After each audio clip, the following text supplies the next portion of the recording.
नमस्कार. आपण पाहताय आणि ऐकताय आपल्या यूट्यूब चॅनल. मी गणेश तुकाराम शिंदे आपणा सर्वांचं हार्दिक स्वागत करत आहोत.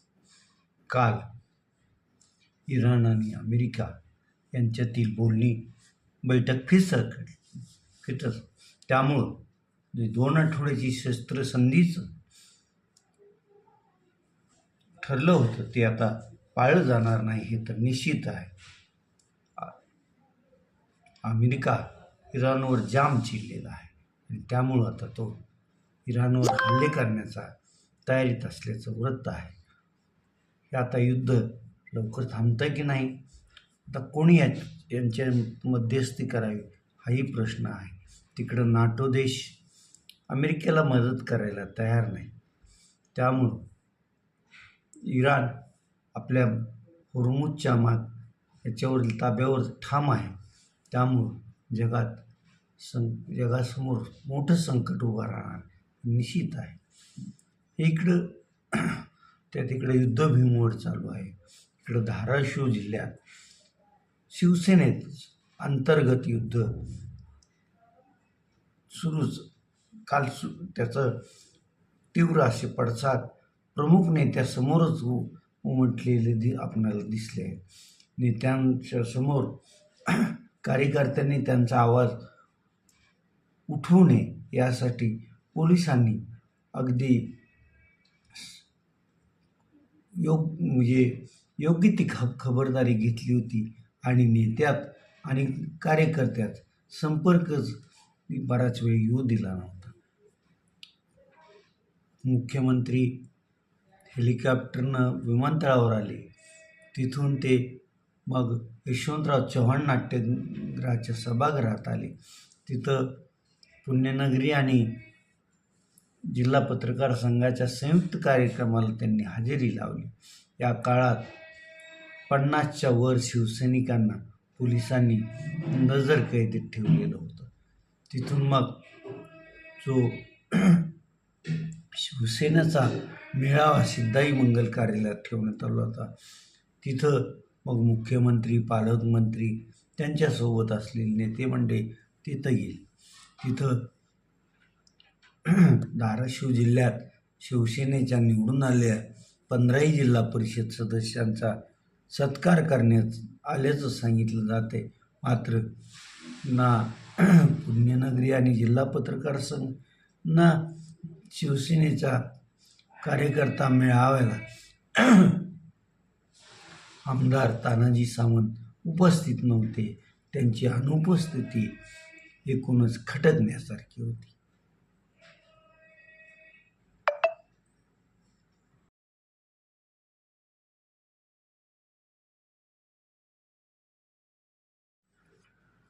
या शिवसेनेच्या मेळाव्यात शिवसैनिकांना संबोधित करताना उपमुख्यमंत्री एकनाथ शिंदे यांनी धाराशिवच्या जनतेनं आपल्यावर विश्वास टाकलेला आहे आणि त्यांच्या विश्वासाला तडा जाईल असं वर्तन करू नका. आपण शिवसेना म्हणजे एक कुटुंब असतं आणि कुटुंबातील सदस्यांप्रमाणे सर्वांनी वागा. मी आधी कार्यकर्ता आहे आणि मग उपमुख्यमंत्री आहे हे तुम्ही लक्षात घ्या आणि त्याप्रमाणे करा. उठसूट समाज माध्यमं किंवा माध्यम प्रतिनिधीशी प्रतिक्रिया देऊन पक्षाचं नुकसान करण्याचं काम करू नका.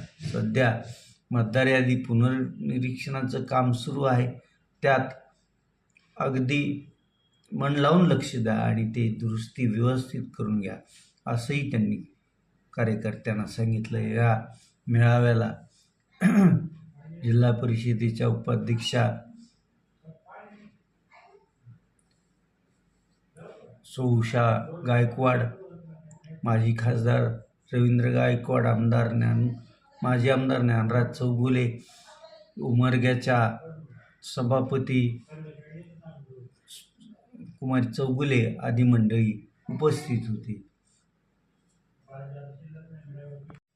काल एकनाथराव शिंदे यांच्या कार्यक्रमाच्या वेळी 50च्या वर शिवसैनिकांना पोलिसांनी नजरकैदेत ठेवलं होतं. त्यामुळं शिवसैनिकात प्रचंड असंतोष दिसून आला. काहींनी समाज माध्यमावर आपल्या प्रतिक्रिया व्यक्त केल्या. नेमकं हे काही घडलंय त्यावर उतारा म्हणून आज उपमुख्यमंत्री एकनाथ शिंदे यांचे चिरंजीव खासदार डॉक्टर श्रीकांत शिंदे हे कालपासूनच ते मराठवाडा दौऱ्यावर आहेत. आज ते धाराशिव, लातूर आणि नांदेड जिल्ह्यातील शिवसेनेच्या पदाधिकाऱ्यांच्या बैठक, कार्यकर्त्यांशी संवाद आणि आढावा घेणार आहेत. धाराशिव जिल्ह्यासाठी आजची बैठक सोलापूरच्या एका 3 स्टार हॉटेलमध्ये आयोजित करण्यात आलेली आहे आणि त्या बैठकीला सर्व शिवसैनिकांनी, पदाधिकाऱ्यांनी हजर राहावं असं आव्हान शिवसेनेचे धाराशिव जिल्हा प्रभारी, जिल्हाप्रमुख अजित पिंगळे यांनी केलेलं आहे. त्यामुळं आता आजच्या या बैठकीत शिवसैनिक आपली काय बाजू मांडतात, श्रीकांत शिंदे हे डॉक्टर त्याच्यावर कुठलं उपचार करतात आणि शिवसेना एकत्रित एक मुठ्ठीनं काम करत राहील असं काय औषध देतात याकडे आता सर्वांचं लक्ष लागून राहणार आहे.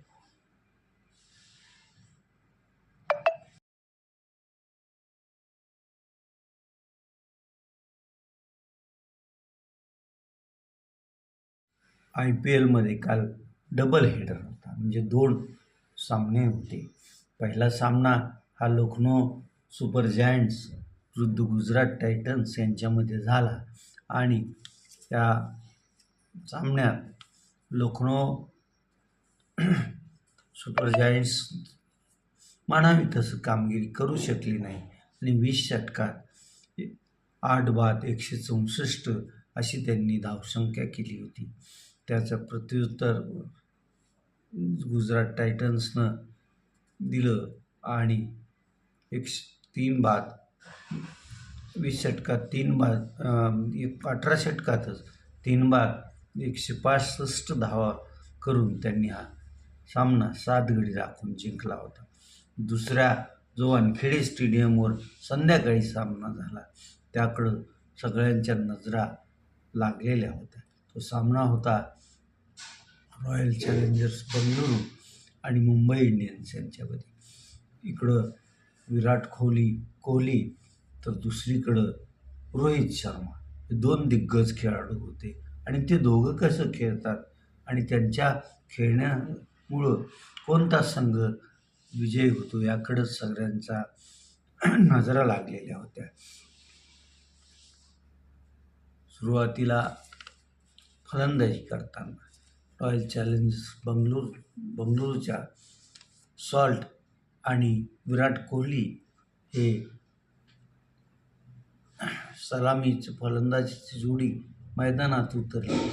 एकीकडून फिल सॉल्ट अगदी सपासप बॅट फिरवत होता आणि धावा जमत होता, तर विराट कोहली शांतपणे आपला खेळ खेळत होता आणि त्याला सॉल्टला प्रोत्साहन देत होता. सॉल्टनं जवळपास 74 धावा केल्या. तर सॉल्ट आऊट झाल्यानंतर आलेल्या कर्णधार पाटीदार याने पण 53 धावाची खेळी केली आणि विराट कोहलीनं संत म्हणणं एवढं संत नाही, अगदी प्रति चेंडू धावा या सरासरीनं त्यानं धावा केल्या आणि 50 धावा त्यानं केलेल्या होत्या. असं करताना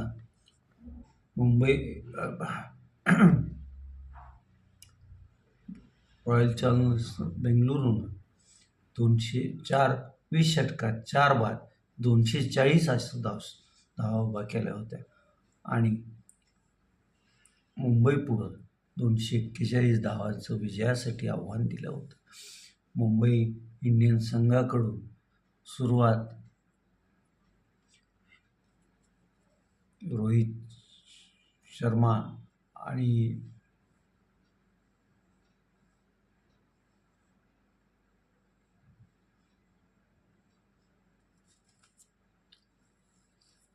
यांनी केली, परंतु रोहित शर्मा पण व्यवस्थित काल खेळू शकला नाही आणि पहिले 2-3 फलंदाज पण व्यवस्थित खेळू शकले नाही.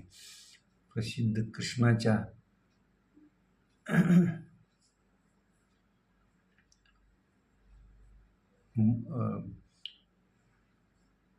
रॉयल चॅलेंजर बेंगळुरूच्या गोलंदाजासमोर ते टिकाव धरू शकले नाही. याच्यात फक्त स्टॅनफोर्ड हाच चांगला खेळला, त्यानं अर्धशतक त्याचं केलं. तर हार्दिक पांड्याने 40 धावा केल्या होत्या, परंतु त्यांची खेळी मुंबई इंडियन्सला विजयापर्यंत नेऊ शकली नाही आणि मुंबई इंडियन्सचा संघ 20 षटकात 5 बाद 222वर 22च रन त्यांना करता आल्या आणि सलग तिसरा पराभव मुंबई इंडियन्सना पराभव स्वीकारावा लागला. रॉयल चॅलेंजर्स बेंगलोर यांनी हा सामना जिंकला. आता जवळपास 30% सामने या 19व्या टाटा IPL सीझनचे संपलेले आहेत आणि आत्तापर्यंत 10ही संघात टॉपवर आहे तो राजस्थान रॉयल्सचा संघ. आता जसं पुढं जाऊ तसे कोणता संघ पुढं येतो, कोणता मागं पडतो हे कळतच राहील. आता आज आपण इथंच थांबूया. तुम्ही आपल्यांना हे यूट्यूब चॅनल सबस्क्राईब करा, लाईक करा आणि कमेंट्स पण नोंदवा. धन्यवाद.